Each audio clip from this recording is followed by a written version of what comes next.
Salam sejahtera, terima kasih kerana menonton channel Nazilin Unity. Dakwaan MCA nak tinggalkan BN cuma kabar angin. Tapi ada netizen kata di Malaysia ni sudah banyak kali terjadi. Kabar angin menjadi kabar yang benar. Banyak juga kabar yang benar tiba-tiba jadi kabar yang angin. Jadi di Malaysia ni politiknya agak dinamik, bila-bila saja boleh berubah. Daripada A boleh jadi B, daripada B boleh jadi A. Daripada benar kepada tak benar, daripada bohong menjadi benar. Semuanya itu boleh berlaku bila-bila masa di Malaysia. Walau bagaimanapun setakat hari ini, dakwaan kononnya MCA dan MIC akan tinggalkan UMNO adalah cuma kabar angin. Barisan Nasional menganggap dakwaan salah satu parti komponen dalam gabungan itu akan memilih haluan sendiri hanya sebagai kabar angin yang dilakukan pihak tertentu. Setiausaha Agung BN Zamri Abdul Kadir berkata, beliau berkata penegasan MCA untuk terus setia bersama dengan parti lain dalam gabungan berkenaan sudah dimaklumkan oleh pemimpin tertinggi mereka. Bercakap kepada media di Ceras hari ini, Zamri berkata, semua pemimpin dalam BN sentiasa mengadakan mesyuarat dari semasa ke semasa dan tidak ada masalah yang boleh membawa kepada sesuatu parti meninggalkan gabungan berkenaan. MCA telah membuat kenyataan bahawa itu hanyalah kabar angin yang cuba dicipta oleh kalangan tertentu. Presidennya Wee Ka Siong dan Setiausaha Agung MCA Chong Sin Woon juga telah memaklumkan bahawa perkara itu tidak berlaku. Zamri ditemui media selepas merasmikan mesyuarat agung tahunan UMNO Ceras. Semalam, Malaysia Kini yang memetik beberapa sumber melaporkan ahli akar umbi MCA kini berasa tidak selesa dengan kedudukan parti itu dalam Barisan Nasional dan mendesak agar perubahan dibuat. Selain berasa kecewa diketepikan daripada kerajaan, sumber itu mendakwa ahli MCA juga berpendapat pengerusi Barisan Nasional Ahmad Zaid Hamidi sudah tidak relevan untuk memimpin gabungan berkenaan.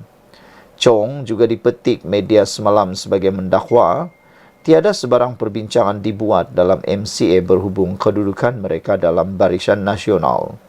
Menurut Zamri, pemimpin parti komponen BN sentiasa berbincang secara terbuka dalam hal-hal membabitkan politik.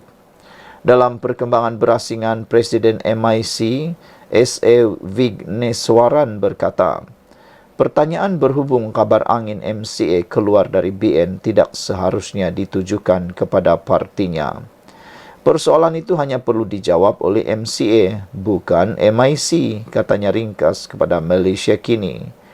Ditanya jika dia akan menghubungi Presiden MCA mengenai perkara itu, Vigneswaran berkata, sudah tentu saya akan berbuat demikian. Bagaimanapun dia enggan mengulas lanjut mengenai perkara itu sambil menambah, sebarang perbincangan akan dibangkitkan secara dalaman dalam Barisan Nasional. Sekian untuk kali ini, jangan lupa tinggalkan komen anda, tekan butang subscribe. Salam sejahtera. Ini pendedahan terkini berkait dengan adun Rembia yang telah lompat parti menyertai PAS yang disahkan sendiri oleh Setiausaha Agung PAS Taqiyuddin Hassan. Akmal Saleh, pemimpin parti UMNO, Ketua Pemuda UMNO menyatakan pampasan 100 juta. Akmal Saleh memberikan pesan kepada adun Rembia, sediakan tin Milo. Yang menariknya di dalam ulasan sebentar tadi ada netizen memberikan komen, mungkinkah PAS sedia membantu menyalurkan dana bagi membayar 100 juta denda saman UMNO kepada adun Rembia ini? Jika PAS tidak sedia membantu, kata mereka, sia-sialah pengorbanan kambing hitam pengorbanan adun Rembia ini. Kata mereka, adun rembia kini benar-benar berada di mulut buaya. Sebelum ini, kata mereka, bagus-bagus hanya digantung daripada UMNO dan tidak ada apa-apa yang kerugiannya, tidak dipecat, maupun tidak kehilangan kerusi apalagi didenda 100 juta. Kini beliau memilih untuk masuk ke dalam mulut buaya. Kini menjadi persoalan siapa akan bakal tolong beliau. Nak minta tolong dari UMNO, minta maaf, tiada yang nak tolong. Nak meminta tolong daripada Pakatan Harapan kembali semula kepada PKR, jauh sekali nak dapat diterima semula. Nak minta tolong dengan abah kau pun tak boleh. Nak minta tolong dari Atok pun mungkin tak boleh langsung lagi. Jadi ini yang dikata, pergi ke mana-mana pun tersepit. Tak tahu lagi lah nak pergi ke mana, utara, selatan, timur dan barat, semuanya telah menolak beliau. Kini satu saja harapan, kata Akmal Saleh, tolong sediakan tin Milo. Ketua Pemuda UMNO Dr. Muhammad Akmal Saleh berpesan kepada adun rembia Muhammad Jailani Khamis supaya menyediakan tabung bagi membayar pampasan 100 juta ringgit kerana melompat parti. Semalam, Ketua Menteri Abdul Rauf Yusuf dah buat sidang media. Setiausaha Agung UMNO Ashraf Wajdi Dusuki dah keluarkan statement, sediakan 100 juta ringgit. Nasihat saya, kata Akmal Saleh, siapkan tin-tin Milo untuk dikumpulkan. Katanya kepada pemberita selepas merasmikan mesyuarat perwakilan UMNO Subang di bangunan UMNO Selangor hari ini. Terdahulu, Ashraf berkata semua calon BN telah menandatangani akuan bersumpah yang secara jelas menyatakan mereka akan meletakkan jawatan sebagai ahli parti dan wakil rakyat jika menyertai parti politik lain. Langkah tersebut, katanya, bagi membolehkan pilihan raya kecil diadakan dan mereka juga perlu membayar balik kepada Barisan Nasional sebanyak 100 juta ringgit. Ashraf juga mencabar Jailani untuk berjumpa di mahkamah susulan tindakannya menyertai PAS. Pada 16 Julai lalu, PAS mengumumkan bahawa Jailani yang digantung 6 tahun daripada UMNO telah menyertai Parti Islam itu sejak Jun tahun lalu. Setiausaha Agung PAS Taqiyuddin Hasan berkata, penyertaan Jailani ke dalam PAS tidak akan menjejaskan kedudukan adun terbabit kerana Dewan Undangan Negeri Melaka belum menguatkuasakan undang-undang anti lompat parti semasa Jailani menyertai parti itu. Dalam perkembangan lain, Ketua UMNO Subang Ahmad Azhar Abu Hanifah yang turut hadir pada majlis dirasmikan Akmal hari ini berkata, dia akan membentangkan usul khas mendesak pelantikan Ketua Pemuda parti itu sebagai Menteri Kabinet. Ini kata Ahmad, Ketua Pemuda UMNO tidak diberi mandat untuk menerajui jawatan menteri atau timbalan menteri selama 2 penggal berturut-turut.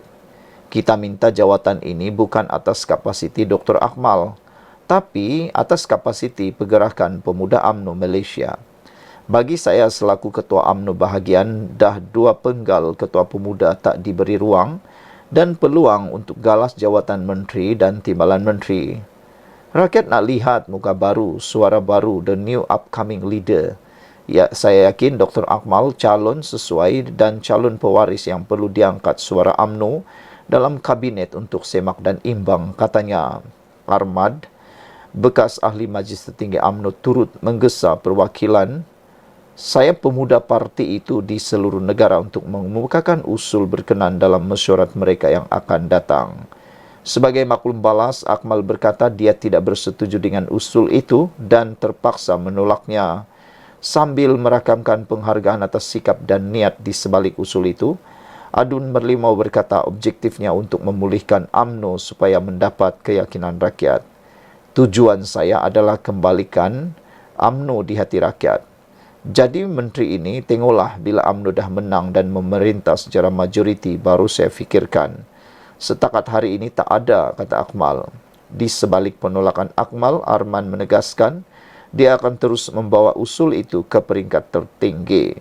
Saya akan bawa terus usul ini dan diluluskan. Tak salah kalau Akmal diberikan peluang jadi Menteri Kabinet atas persetujuan Perdana Menteri, kata Arman. Netizen kata, walau usung Tin Milo round 1 Malaysia, 10 tahun pun masih tak cukup jumlah. Sekian untuk kali ini. Jangan lupa tinggalkan komen anda, tekan butang subscribe. Bye-bye. Salam sejahtera. Dalam bulan Julai ini, Malaysia sangat cemerlang. Kepimpinan Anwar Ibrahim sangat cemerlang. Daripada faktanya, memang tak boleh dinafikan. Anwar Ibrahim memimpin negara ini, memimpin para kabinet dan negara ini ke arah mercu kejayaan yang luar biasa, yang mana tiada siapa dapat menjangkanya. Lebih daripada itu, ada orang luar daripada negara luar, penganalisis politik, juga ahli-ahli ekonomi yang bijak pandai dari luar negara, terperanjat dengan pencapaian Malaysia pada bulan Julai ini. Namun, biasalah, para pembangkang semuanya tak mahu terima fakta. Yang mereka terima ialah persepsi. Yang mereka terima ialah auta. Yang mereka terima ialah cakap-cakap kabar angin yang tiada fakta langsung. Yang mereka suka ialah surat layang. Fakta dibuang entah ke mana. Hari ini, sekali lagi selepas bulan Julai bertubi-tubi, ekonomi negara Malaysia menunjukkan prestasi luar biasa yang memeranjatkan. Hari ini sekali lagi ekonomi terbukti mengukuh. Akhirnya pedas pesanan Rafizi buat Walaun. Menteri Ekonomi Rafizi Ramli berkata, ramai tidak mahu menerima fakta bahawa pertumbuhan ekonomi Malaysia semakin mengukuh ketika ini. Katanya, ramai akan mendakwa kononnya ekonomi negara semakin merudum. Namun, fakta akan menjawab semua dakwaan itu. Saudara-saudara sekalian, fakta itulah yang menjawab sebenarnya dakwaan. Nombor itu adalah nombor yang tak akan pernah menipu. Kata-kata orang boleh saja dispin, tapi nombor tidak boleh ditipu. Kalau fakta tentang prestasi ringgit yang menjadi mata wang kedua terbaik di Asia dan prestasi bursa saham yang menambah nilai melebihi 20% dalam masa setahun pun belum cukup, saya akan tambah satu lagi fakta ekonomi yang baru keluar, kata Rafizi. Hari ini, iaitu Jumaat 19 Julai, Jabatan Perangkaan Negara DOSM mengeluarkan anggaran awalan atau advance estimate angka pertumbuhan ekonomi negara bagi suku kedua dari April hingga Jun 2024, katanya di media sosial. Ekonomi Malaysia diramal tumbuh 5,8% bagi suku kedua tahun 2024 berbanding suku yang sama tahun lepas. Prestasi baik ini, kata Rafizi, dijangka akan terus mendorong pengukuhan nilai ringgit dan kenaikan pasaran saham selain terus menarik pelaburan yang mewujudkan peluang pekerjaan baru kepada rakyat. Namun katanya, kita akan sering terdedah kepada risiko pembodohan di media sosial yang mengatakan ekonomi negara merudum. Tetapi fakta-fakta ini membezakan antara mereka yang menghormati ilmu dan mereka yang memalingkan muka dari ilmu. InsyaAllah ekonomi negara akan terus mengukuh. Tetapkan hati kita untuk sama-sama menyumbang membina semula ekonomi negara, kata Rafizi. Jangan marah bila data menunjukkan ekonomi semakin mengukuh. Pesan kawan saya dari utara. Panas tak apa, jangan koyak, katanya lagi. Sekian untuk kali ini. Jangan lupa tinggalkan komen anda, tekan butang subscribe. Bye-bye. Salam sejahtera. Mereka dah makin melampau. Ini pula yang terjadi. Selepas isu doa kunut nazilah di parlimen yang dikatakan oleh ahli parlimen dan juga Menteri Keselamatan Dalam Negeri sebagai melampau, ini pula perbuatan yang turut disebut sebagai melampau oleh Aiman Atira, yang mana beliau kata adalah satu tindakan melampau mengaitkan beliau dengan arak, dan kini beliau tuntut supaya perkara itu ditarik balik dalam masa 48 jam. Seorang individu bertindak melampau apabila cuba mengaitkan Timbalan Menteri Perumahan dan Kerajaan Tempatan KPKT Aiman Atira dengan sebuah jenama minuman keras iaitu Tiger. Aiman Atira dalam satu kenyataannya hari ini menuntut individu tersebut menarik balik hantaran tersebut dalam tempoh 48 jam dan berhenti menyebarkan fitnah. Beliau berkata pasukannya sedang mengumpul maklumat berkaitan dan tidak akan teragak-agak untuk mengambil tindakan undang-undang. Saya nasihatkan Mat Nur Azman Yusof turunkan posting ini dan hentikan sebaran fitnah atau berhadapan dengan tindakan undang-undang, kata beliau. Saya sama sekali tidak pernah menghalalkan arak, tetapi malang sekali ramai pula kelompok takfiri yang menghalalkan fitnah dan menghalalkan percubaan jahat mengaibkan saya dengan fitnah. 48 jam, tegasnya dalam satu kenyataan di Facebook hari ini. Hasil pemerhatian sehingga berita ini ditulis, individu terbabit masih belum menurunkan hantaran tersebut. Hantaran dibuat individu terbabit dipercayai berkaitan dengan isu terpalit pada ahli Parlimen Sepang itu ketika beliau menghadiri sebuah konsert amal pendidikan anjuran sebuah sekolah kebangsaan jenis Cina SJKC bagi meraikan para penyumbang sekolah itu. Tular foto memaparkan Aiman Atira bergambar dengan individu lain sambil memegang replika cek sumbangan syarikat arak sebanyak RM3.175 juta ringgit. Difahamkan, Aiman Atira menyumbang RM100,000 kepada lembaga pengurusan sekolah. Selain beliau, ada beberapa syarikat penyumbang lain yang turut hadir ke acara tersebut, di mana jemputannya dibuat pihak sekolah tanpa pengetahuan menteri. Yang patut kita tahu ialah selain beliau ada beberapa syarikat penyumbang lain yang turut hadir ke acara tersebut. Dan perkara itu yang mana jemputan yang dibuat oleh sekolah itu sebenarnya tidak diketahui oleh menteri tersebut. Jadi nak buat macam mana lagi kan? Sekolah tu yang jemput pihak yang lain yang turut menjadi penyumbang. Takkanlah menteri itu pulang pula tiba-tiba kan? Dia terpaksalah berada di sana juga. Lebih afdal macam itu.